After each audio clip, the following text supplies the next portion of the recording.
Hi, my name is Wenxin, and my topic is women lands rights need to be addressed in Niger. My study case name is the Women and the Land Initiative. Women and the Land Initiative, published by Care Niger, has been working on majority since 2010 to secure women lands rights. Nigeria has experienced several food crises over the past 30 years, and they are becoming more and more frequent in the majority region. Climate change has seriously affected crop production, particularly soda bean products. The cultural protects and the worsening the land shortage keep women from participating in agriculture production, and they could not leave the house without their husband's permission, so they are forced to live in the seclusion. According to the government of Niger, 2.3 million people in need of the nutrition support, and 457,200 children under the age of 5 suffer from acute malnutrition symptoms. And for the goal of the Women and the Land Initiative. Purpose: the Women and the Land Initiative aim to address the emerging trend of the inclusive women from the agricultural land in southern Nigeria, improving women's living conditions and giving them access to the land arrangement decision maker.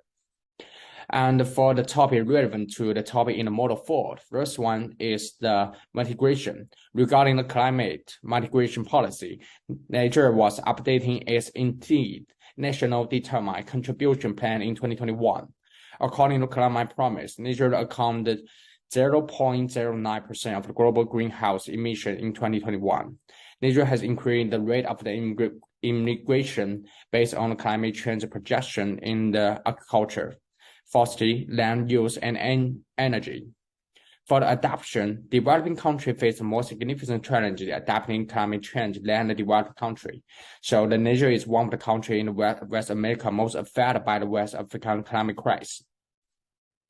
And Niger is experiencing the repeated food crisis caused by the predicted drought with extremely cold failure occurring average every single year, further increasing the malnutrition rate in the Maladi region and southern Niger and the vulnerability of the vulnerable group of women.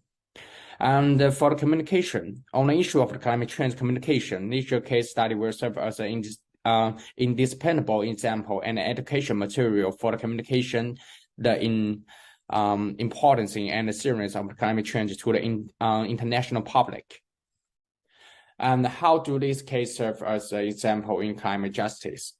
So this case study exaggerates two things that the climate justice recognized. The first one is climate-related risks. Related risks are not distributed equality, gender equality. First one, culture practice and land shortage undermine women's land rights, preventing women from farming and sought from meeting their own and their family nutrition and economic needs. Traditional and regulation do not support women's access to the use of land.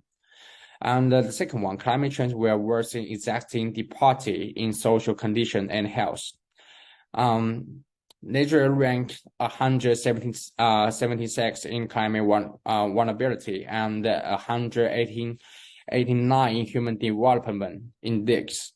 And size, extreme dark and precipitation. The flood has destroyed more than 26,000 homes and about 1,720 hectares of the farmland, increasing the need of the food, shelter, and supply for the affected people in already hard-to-reach area. And also, the last one, why does this case matter? How climate change, system, oppression, connect, and interrelated? Climate change will affect both sides of the oppression system to different degrees. The beneficiary of system of the oppression in some area in the country will better able to adapt to climate change, while the oppression and vulnerable will have more challenging time to adjust to the adverse effect of climate change. As a result, they are forced to as the vulnerable group in Nigeria, Nigerian women and children have less access than men of those in policy and economic power to adequate and secure food, farmland, and land rights. As a result, they are forced to face a more significant burden and pressure than other beneficiary groups regarding their livelihood, health, economy, and daily life. So how does this fighting classmates require us to address root cause oppression? As climate justice described, in the face of the climate change, we need to justice, equality, diversity, and inclusion to address the root cause of the oppression. So I want to answer this question in two aspects. The first, fairness. The international community will issue the climate change policy regulation and welfare benefit equally to the developed country, and people of all social class, gender, color, and race. Treat everyone, every country, and every region equally.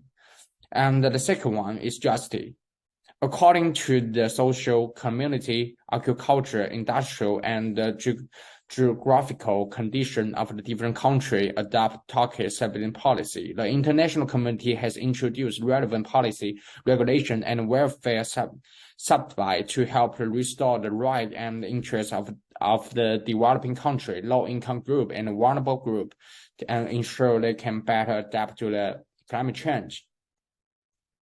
And the last one is the bibliography for the article and the website I use.